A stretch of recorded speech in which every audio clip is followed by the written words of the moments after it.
আজকের ভিডিওটা করছি মেয়েদের যোনিপথের স্রাব বা সাদা স্রাব নিয়ে। লজ্জার কারণে এই বিষয়ে আমাদের অনেকেরই জানাশোনা অল্প, ফলে দেখা যায় অনেকে অসুস্থ হয়েও বাসায় বসে আছেন, আবার অনেকে সুস্থ কিন্তু তাও স্রাব নিয়ে দুশ্চিন্তা করছেন। এখন দেখাবো এমন কিছু স্রাবের নমুনা যেগুলো স্বাভাবিক নয়, রোগের লক্ষণ। প্রথমে এখানে দেখাচ্ছি চাকা চাকা স্রাব।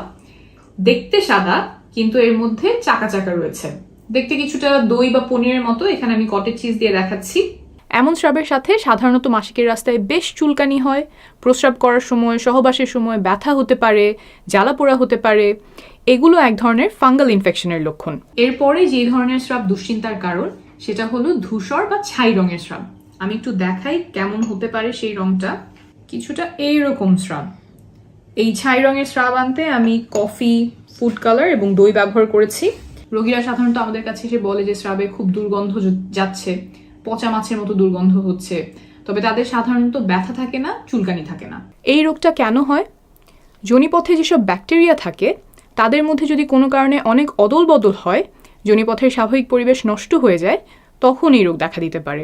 এরপরে যে স্রাবটা শঙ্কার কারণ সেটা হলো সবুজ রঙের স্রাব। আমি একটু প্যাডে ঢেলে দেখাই যে কিরকম হতে পারে।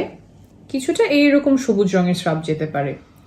এই সবুজ রংটা আনতে আমি লাইম ইয়োগার্ট, দুধ এবং ফুড কালারের সাহায্য নিয়েছি। এরকম সবুজ রঙের স্রাব গনোরিয়া রোগে দেখা যেতে পারে। এর সাথে রোগীরা অনেকেই বলে যে তলপেটে ব্যথা হচ্ছে, প্রস্রাবের রাস্তায় জ্বালাপোড়া হয় কারো কারো। এই রোগের ব্যাপারে একটু সাবধান, কারণ চিকিৎসা না হলে জরায়ুতে ছড়িয়ে পরবর্তীতে বাচ্চা নিতে সমস্যা তৈরি করতে পারে। এরপরে যে স্রাবটা দেখাবো সেটা হচ্ছে সবুজের সাথে হলুদ মেশানো এমন রঙের স্রাব। আমি একটু প্যাডে ভিজিয়ে দেখাই। স্রাবটা দেখতে কিছুটা এরকম। ট্রিকোমোনাসিস নামের একটা রোগে এরকম স্রাব দেখা যায়। স্রাব পাতলা হতে পারে, ঘন হতে পারে, ফেনার মতো হতে পারে। সাথে রোগীরা বলে যে মাসিকের রাস্তায় চুলকানি হচ্ছে বা প্রস্রাবে ব্যথা হচ্ছে, জ্বালাপোড়া হচ্ছে বা ঘন ঘন প্রস্রাব হচ্ছে।